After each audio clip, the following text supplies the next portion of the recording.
Boa tarde. Estamos aqui hoje para estudar um tema de suma importância para a igreja moderna, para a igreja atual, para o século XXI. Foi descrito por Paulo em 1 Coríntios, capítulo 3, na carta de 1 Coríntios, e hoje é um tema bem atual, que é o fundamento das igrejas, o fundamento do corpo de Cristo, o fundamento da comunidade. Paulo ele estruturou a doutrina dele, embasou a doutrina dele em cima dos ensinamentos de Cristo, em cima do legado do Filho de Deus, em cima daqueles princípios que o Senhor Jesus nos deixou registrado nos 4 evangelhos para ser cumprido até a posteridade, até a volta dele, até o dia do retorno dele, do julgamento das nações. Paulo deixa claro isso no capítulo 3, verso 10, da seguinte forma: segundo a graça de Deus que me foi dada, lancei o fundamento como prudente construtor, e outro o edifica sobre ele. Porém, cada um veja como edifica. Quem é o fundamento? O fundamento é Cristo. O fundamento é a pedra, que está lá descrito em Isaías 28. Deus falou para o profeta Isaías, no capítulo 16, no capítulo 28, verso 16. Portanto, assim diz o Senhor Deus: eis que eu assentarei em Sião uma pedra, pedra já provada, pedra preciosa, angular, solidamente assentada. Aquele que crer não foge. Então, essa pedra é o fundamento, é o alicerce, a base que Paulo utiliza para ensinar o evangelho. É com base no quê? Na doutrina de Cristo. Isso ele deixa claro no verso 10. Porém, ele faz uma observação, o que é aplicável nos dias de hoje. No verso 11, porque ninguém pode lançar outro fundamento além do que foi posto, qual é Jesus Cristo. É o que eu acabei de falar. A base da doutrina da igreja primitiva é os princípios, é o ensinamento de Cristo. Aí ele vai no verso 12. Contudo, se o que alguém edifica sobre o fundamento é ouro, prata, pedra preciosa, madeira, feno e palha, manifesta se tornará obra de cada um, pois o dia demonstrará, porque está sendo revelada pelo fogo, e qual seja a obra de cada um, com o próprio fogo provará. Ou seja, nós temos a igreja cristã, que se diz cristã. Hoje temos inúmeras denominações que se dizem cristã.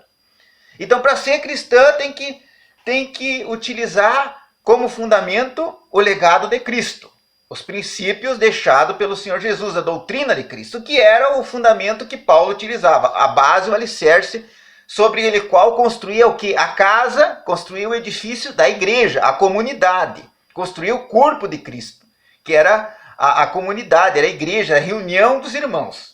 Era baseado na doutrina de Cristo, não colocou outro fundamento. Não era ele que Paulo instituiu uma nova doutrina, não. Ele ensinava os princípios do evangelho, o mesmo ensinamento que Cristo nos deixou através dos 4 evangelhos, principalmente.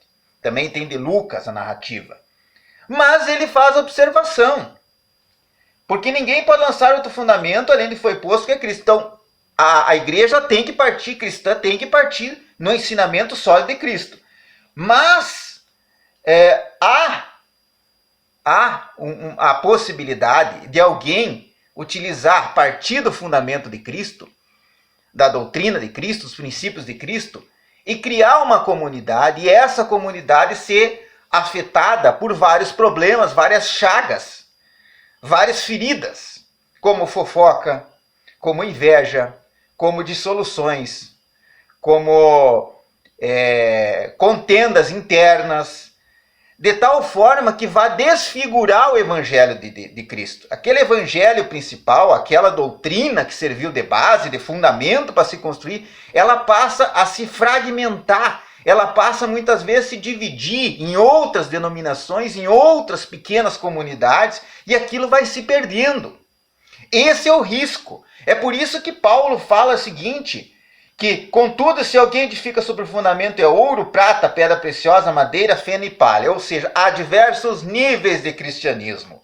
Há o cristianismo ouro, o cristianismo prata, o pedra preciosa, o feno, o palha, o madeira. Há diversos níveis. Então há uma possibilidade de haver uma deteriorização, de haver um desvio no ensino, de haver uma descaracterização do Evangelho de Cristo, que a base foi Cristo, o alicerce foi Cristo, mas depois com o tempo ele vai se descaracterizando.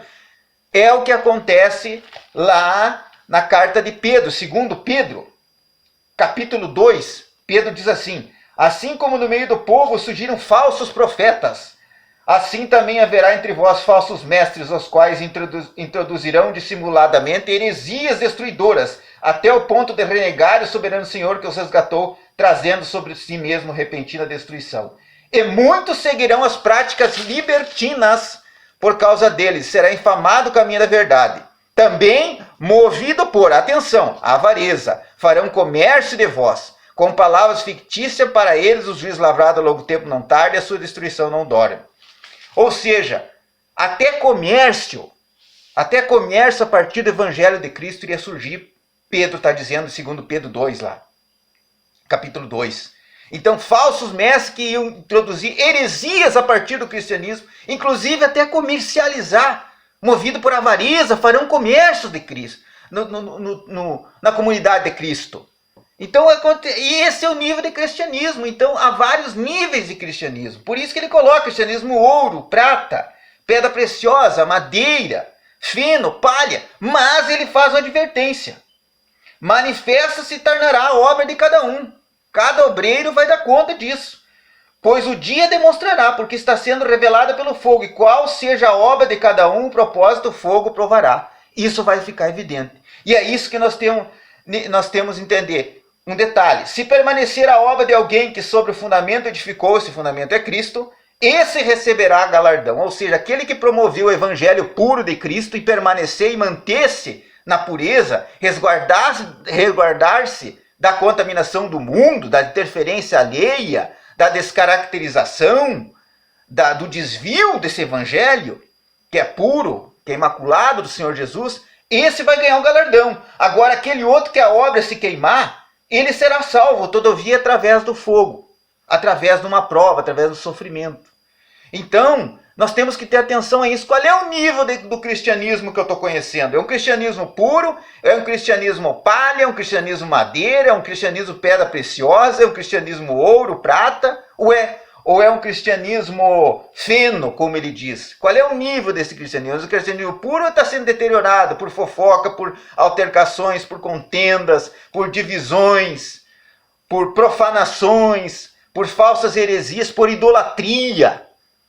O que tipo de influência está sofrendo a igreja? Será que é o cristianismo puro que eu estou vivendo mesmo? Será que essa comunidade que eu estou vendo, esse corpo de Cristo, que ele fala lá, que não sabeis que sois santuários de Deus e que o Espírito Santo habita em vós, habita na igreja, o Espírito Santo tem que estar presente na igreja?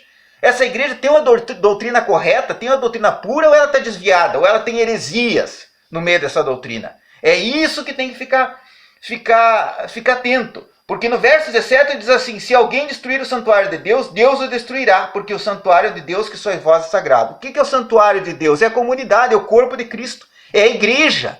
A comunidade toda, são as pessoas. Essas pessoas, se for profanado, essa comunidade, se for desviada dos objetivos, se ela for dividir, o corpo de Cristo não pode dividir. Se acontecer algo que vá descaracterizar o cristianismo, né? Deus vai pedir contas, é isso que está dizendo. Então nós temos que cuidar que tipo de obra que nós estamos enfrentando. É um cristianismo puro ou é um cristianismo que já é de falsas heresias, como Pedro está falando e como ele está falando ali? Nós temos que analisar, nós temos que orar a Deus, ler a Bíblia, prestar atenção na palavra. Será a comunidade que eu estou pertencendo, a igreja que eu estou pertencendo, está obedecendo a palavra de Deus? É a palavra de Cristo ou é a palavra dos homens que está ali? Ou é a costume de homens que está sendo ensinado? O que é?